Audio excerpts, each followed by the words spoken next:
प्रदेश में स्वास्थ्य विभाग की करते हैं तो स्वास्थ्य विभाग को लेकर सरकार की तरफ से लगातार तमाम तरह के बड़े दावे और वादे किए जा रहे हैं, लेकिन धरातल पर स्थितियां बिल्कुल ही अलग हैं। आपको बता दें कि एक तरफ जहां उत्तर प्रदेश में स्वास्थ्य विभाग को लेकर तमाम तरह की बातें होती हुई नजर आती है, तो वहीं देखने को मिल रहा है कि धरातल की स्थितियां बस से बदतर होती हुई चली जा रही है। बात करें अगर हम गृह जनपद की, तो गृह जनपद को लेकर लगातार समस्याएं बनी हुई है। ये लड़ाई जो है वो धरातल से लेकर सुप्रीम कोर्ट तक लड़ी गई, लेकिन अभी तक भी ठीक प्रकार से हल नहीं हो पाई है। वहीं पर देखने को मिल रहा है कि पदोन्नति को लेकर लगातार समस्याएं बनी हुई है, पालना घर को लेकर लगातार समस्याएं बनी हुई है। और आपको बता दें कि संगठन के जो पदाधिकारी हैं उनकी तरफ से लगातार अथक प्रयास किए जा रहे हैं। संगठन के पदाधिकारियों की तरफ से यही प्रयास किया जा रहा है कि जल्द से जल्द हर एक समस्या का हल हो जाए, लेकिन पदोन्नति हो, गृह जनपद हो या फिर अन्य कोई समस्या हो, हर एक समस्या लगातार बनी हुई है और धरातल की स्थितियां एकदम ही बेकार होती हुई चली जा रही है। फिलहाल क्या कुछ स्थितियां इस वक्त पर और संगठन किस तरह से इन सारी चीजों का निवारण करने के लिए सोच रहा है, इस विषय पर ज्यादा जानकारी देते हुए राजकीय नर्सेस संघ के पदाधिकारी अशोक कुमार जी ने क्या कुछ कहा है, आप भी सुनिए। अशोक जी, आपका हमारे चैनल अटल टीवी पे बहुत बहुत स्वागत है। धन्यवाद। अशोक जी, जैसा कि देखने को मिल रहा है कि स्वास्थ्य विभाग में इस वक्त पर तमाम तरह की समस्याएं देखने को मिल रही हैं और इस बीच में गृह जनपद को लेकर एक ज्वलंत मुद्दा देखने को मिल रहा है। लगातार आप लोग भी इसको लेकर बैठ के कर रहे हैं, कार्यक्रम होते हुए नजर आ रहे हैं। क्या कुछ अपडेट्स हैं, आखिरकार क्यों इतनी समस्याएं देखने को मिल रही हैं?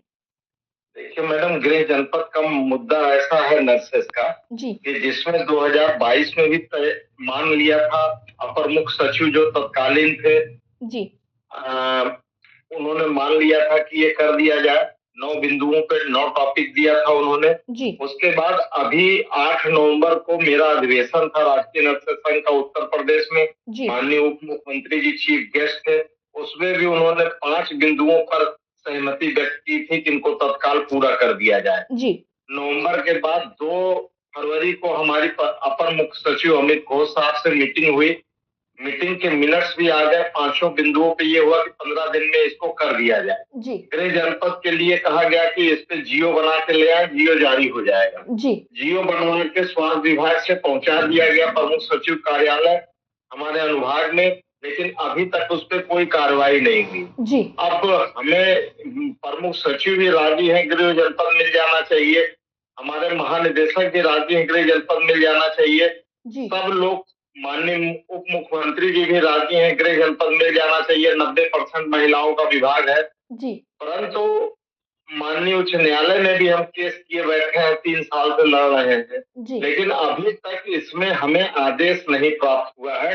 ये क्या कहें इसको, हमें चिकित्सा स्वास्थ्य विभाग के जो बड़े अधिकारी हैं उन लोगों की ढिलाई इसको समझा जाए या जी, क्या समझा जाए, क्यों हमको नहीं आदेश दे रहे सब सहमति होने के बाद। जी। अच्छा, ये हमारा मुद्दा बहुत ही जरूरी था, गृह जी, जनपद वाला, इसको इन्हें कर देना चाहिए, लेकिन इस पे अभी भी हमें आदेश नहीं मिला है। 6 अप्रैल को माननीय उच्च न्यायालय में महानिदेशक महोदय का पर्सनल अपीयरेंस भी है जी, कि आदेश क्यों नहीं हुआ इस बात को लेके। अब हम लोग उम्मीद करते हैं कि 6 अप्रैल के पहले हो सकता है कि आदेश हो जाए। जी, अब देखिए आगे क्या होता है। जी। अशोक जी, इसी के साथ देखने को मिला है कि अन्य समस्याएं भी लगातार व्याप्त हैं सभी कर्मचारियों के बीच में, पालनाघर से लेकर जो देखने को मिला है मेडिकल कॉलेज और जो चिकित्सालय है, इन सारी चीज़ों में देखने को मिला है कि जिला अस्पताल भी एक मुख्य कारण रहा है। क्या कुछ अपडेट्स हैं, आखिरकार क्यों इतनी समस्याएं हो रही हैं और आप लोगों की तरफ से क्या कुछ प्रयास किया जा रहा है इन समस्याओं को हल करवाने के लिए?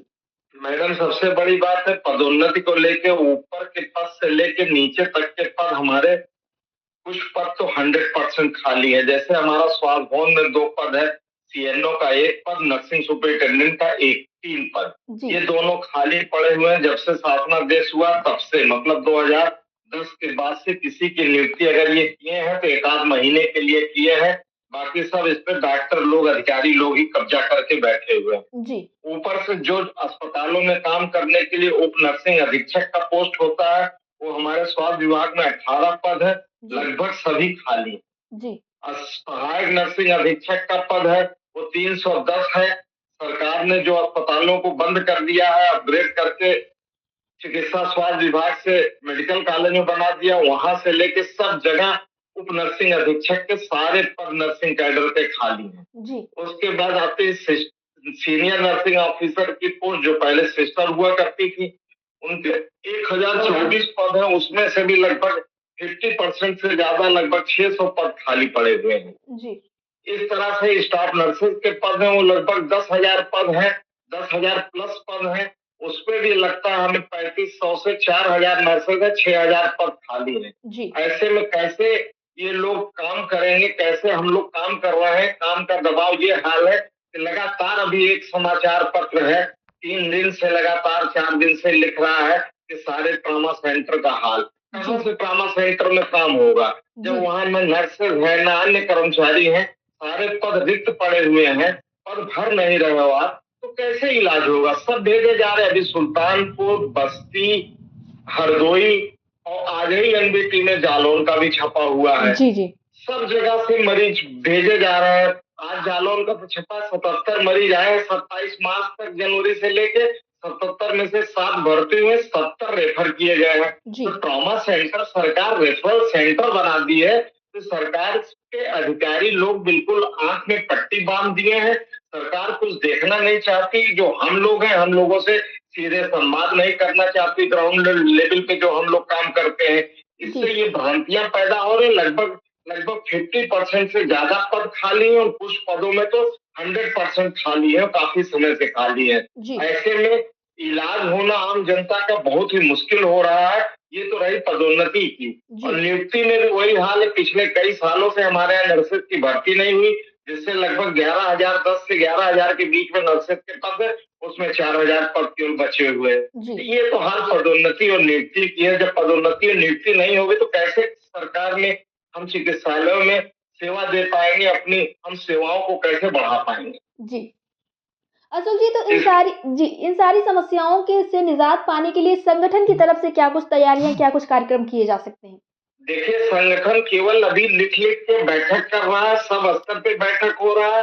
अब जब माननीय उप मुख्यमंत्री जी हमारी जो 5 मांगे थी, गृह जी, जनपद तैनाती, नियुक्ति, पदोन्नति, पालना घर और मेडिकल कॉलेज से किसी को हटाया नहीं जाएगा ये। जी, जो जिला अस्पताल अपडेट करके मेडिकल कॉलेज बने, लेकिन सरकार कहती कुछ है, करती कुछ है। जी, अभी सुल्तानपुर जिला अस्पताल है, वहां से लगभग 42 कर्मचारियों को एक साथ रिलीव कर दिया है जी, कि ये लोग जाएं चिकित्सा स्वास्थ्य भवन में बैठे, अपनी जगह बनाएं। तो जी, ऐसे में जब एक तरफ बात कर रहे हो आप कि हम आपको एक भी पद वापस नहीं आएगा जिला अस्पताल से, हमारे पद सब जिला अस्पताल में डंप करके रखे जा रहे हैं और उनके लोगों पे जो 30-30 साल, 25-25 साल, 20-20 साल से तैनात हैं, उन लोगों को आप वापस भेज दे रहे हो। जी, कहाँ जाएंगे, कैसे काम करेंगे? जी, उनको रखना चाहिए जैसे अन्य मेडिकल कॉलेज पुराने समय से काम कर रहे हैं। केजीएमसी हो, कानपुर का मेडिकल कॉलेज हो, गोरखपुर का मेडिकल कॉलेज हो,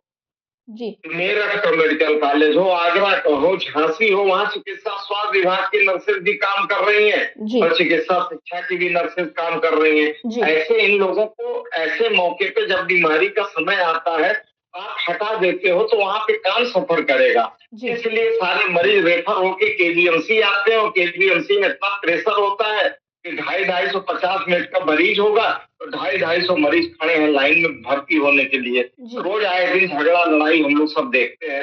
ये बिल्कुल गलत है। ऐसे ही पालना घर के लिए आदेश हो गया है, लेकिन अभी उत्तर प्रदेश के शायद ही किसी 1-2 जिले में पालना घर बना होगा। आदेश होने के बावजूद भी वहां पे अधिकारी बैठे हैं, सीएमएस बैठे हैं, सीएमओ बैठे हैं। ये लोग अभी तक उस पर कोई गौर ही नहीं फरमाते हैं। जी, ये है मामला। जी। अशोक जी, अटल टीवी से जुड़ने के लिए बहुत-बहुत धन्यवाद। Thank you ma'am.